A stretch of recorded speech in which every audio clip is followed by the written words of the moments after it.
Ready? Start.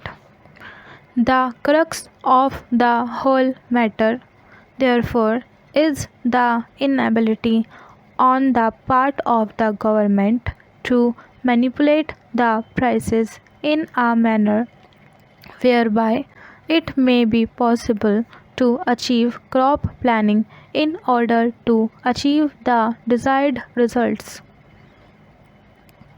As long as this price structure is allowed to move in the manner in which it is moving today, whatever may be the policy of the government, howsoever much credit they may pump into the agricultural sector, whatever the amenities they may give to the agriculturists, it will not be possible for us to achieve the targets in the manner in which we want to achieve.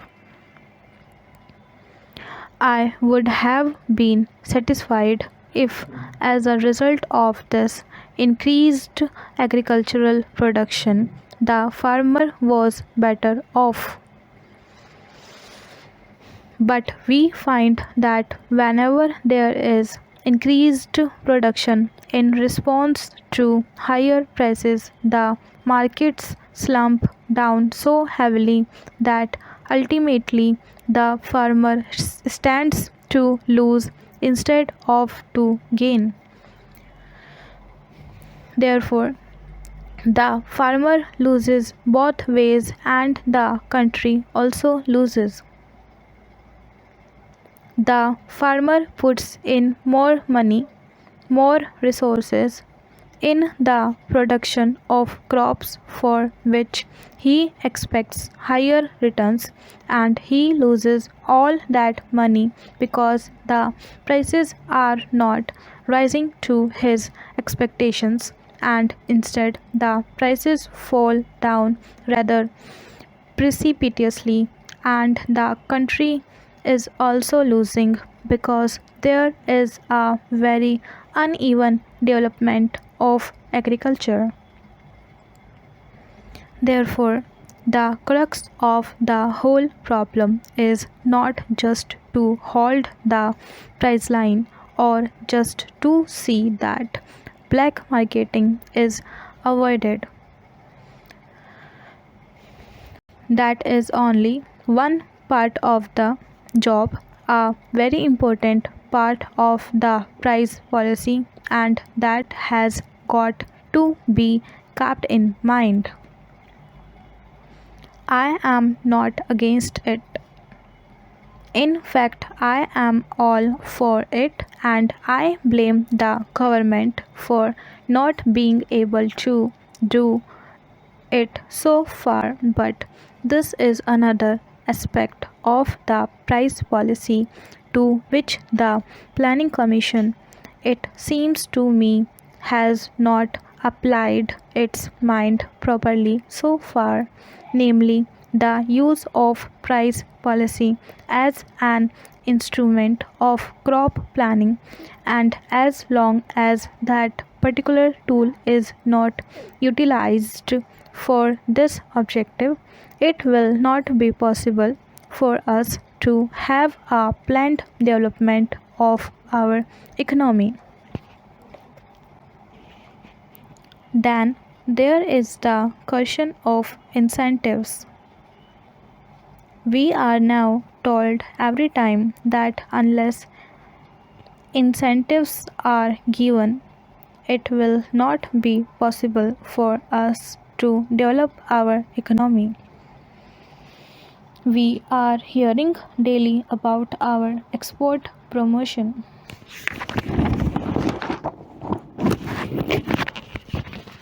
Now, the problem of incentives also has to be viewed in terms of the objective of the development of a socialist economy in our country, and not just from the point of view of earning more and more foreign balances.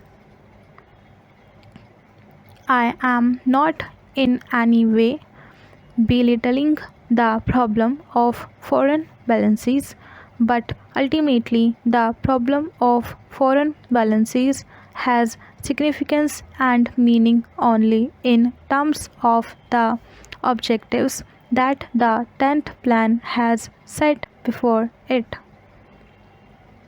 Therefore, when we are talking of incentives in order to earn more foreign balances, we have also to think of incentives in terms of achieving the objectives that we have got in mind. I was therefore disappointed to read the speech of the planning minister, as he said, as the planning minister at the Indian Labour Conference, in which he seems to have indicated a new approach to the problem of wages. His approach has passed through three stages. In the first stage, just after the general election, the planning minister came out with a statement that he was thoroughly dissatisfied with the way in which the wage structure had developed and that he meant to do something about it. He categorically stated that the real wages had not increased because of intransigence of the management, and he further stated that he wanted to do something about it. Then there came about a discussion as to what could be done, and all the industrialists themselves and the financial newspapers in this country came out with the theory that wages could be increased only if productivity is increased, and therefore wages should be linked with productivity. That was the second stage, namely, increase productivity and wages will be increased. That was the slogan, or that was the principle which was expected even by the industrialists. But what do we find in the speech of the planning minister to the Indian Labour Conference? There he says that even if productivity increases, the first charge will be in respect of projects which are meant for further employment or creation of more employment opportunities. That means even if productivity increases, it is not that the workers will immediately benefit in terms of higher wages, so that it may be possible for them to improve their standard of living a little bit. Even if productivity rises, the fruits of productivity will go to schemes for creating further employment opportunities in the country.